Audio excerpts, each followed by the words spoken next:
Hi everyone, my name's Nick Baumann with Mother Jones Magazine, and I'm here today to talk about political beards. And with me is, Professor Chris Oldstone-Moore at Wright State University in Ohio, and he's been called the world's foremost beard expert, so glad to have you here. Thanks very much.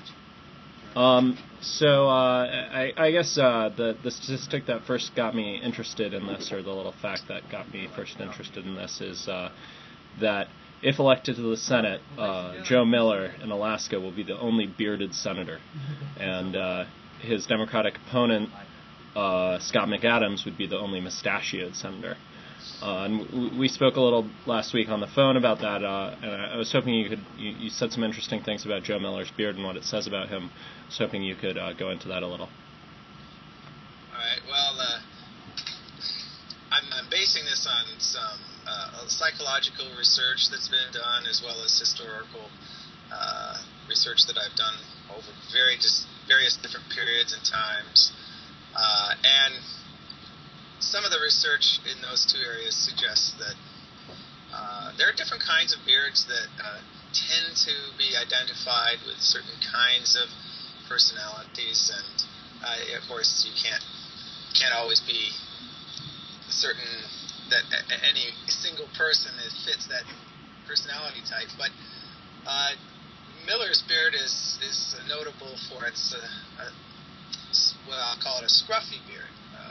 And it's not the full beard of a philosopher or a professor. He's not looking like a professor there. He's not looking like an artist. I would say it's more of a tough guy image. So I think that fits his politics. I think he knows what he's doing. He is appealing to the Alaskans to say that he's a tough guy. So it has something to do with sort of the Tea Party image, I guess. Is that part of it? We talked a little about, I guess he has a background in the military and also the legal profession. You had some interesting things to say about that.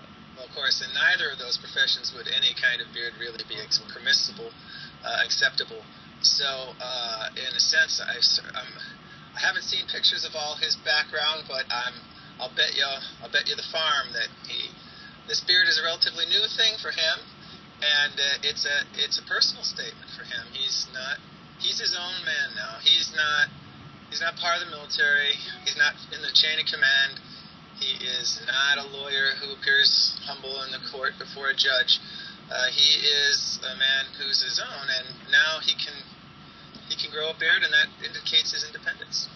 Now, when I first emailed you about this, your reply was that, and I sort of asked, why are there so few bearded or mustachioed politicians, and your reply was, Alaska's always the exception to the rule. I was hoping you could elaborate a little on that, maybe. Well, I guess I'm playing on a few stereotypes here, but maybe I can be corroborated. Alaska is kind of a frontier state and builds on that kind of personality. And I think you could probably say the same thing about some other western states.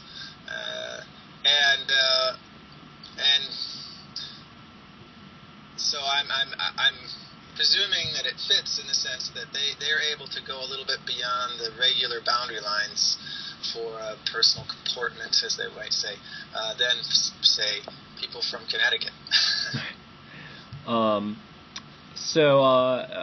We spoke a little about Scott McAdams' background and his mustache. Maybe you'd tell me a little about that, and then maybe we'll go into the history of political beards and why the rise and fall, if you will. Right. Well, the mustache is also a certain kind of toughness. It's historically associated with the police and the military, but it has a kind of a discipline to it. You're mostly shaven. You just have a little of your facial hair there. So it gives a nice combination of individual toughness, but also kind of a controlled sociability that allows you to fit in nicely with the larger civilized environment. And so it fits that image. He has a background in fishing, I saw on the internet, and that makes sense.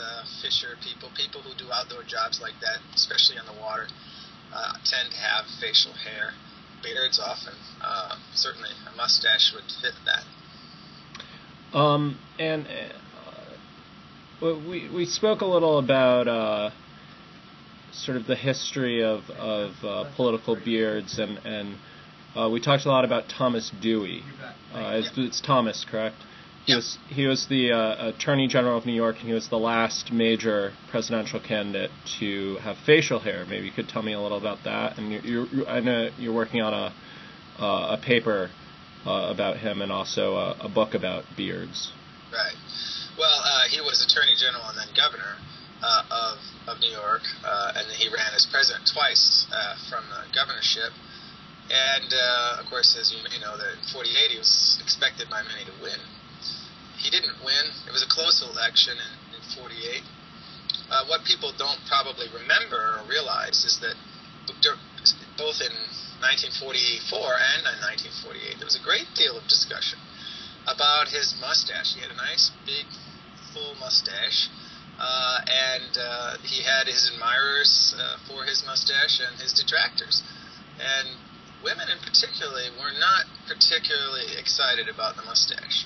And I don't think there's any doubt that it cost him politically, particularly with the women voters. Now, at that time, it was a subject that wasn't taken very seriously, and it was sort of swept under the carpet and dealt with in kind of a semi-humorous fashion. But the fact is that it was talked about so much, it meant that people sensed that it meant something, and there's evidence here and there that it meant more than just a little bit for women in particular, because for many women, and I've heard anecdotal stories of good, solid Republican women not voting for Dewey because of his mustache, and it's not as silly as it sounds, because a mustache not only was unusual, but it had a historic association with a kind of independent-minded, maybe even a little bit a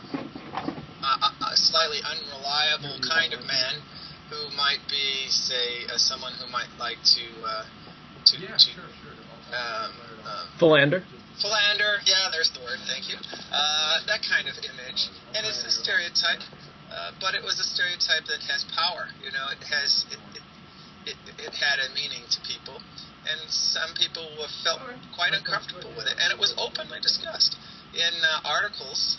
And it was sometimes the discussion was considered by Republicans to be a kind of a dirty trick by the Democrats, who always like to raise the subject, because it was obviously didn't play to his advantage. Yeah, nothing ever changes.